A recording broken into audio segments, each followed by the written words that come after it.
आदेश मिळतो आणि आपलं ते मुलांना तो भात मिळतो. आम्ही बालवाडी नाही देतात की बालवाडी की मधली सुट्टी नाही होतीये. बालवाडी 1 वाजता भरते 3 वाजता संपते.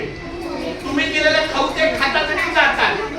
पण जे 6 वाजेपर्यंत मुलं थांबतात त्यांना मधली सुट्टी असते आणि तो भात ती खिचडी कुठे मिळते? 90 फीट जे कामराज शाळा आहे त्या कामराज शाळेच्या बाजूला आपलं केंद्र आहे.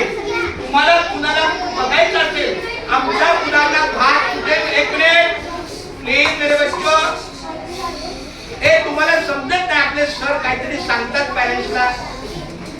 बघा तिकडे 2च मुलं आहेत. हाताची घडी. आपल्या पॅरेंट्स मध्ये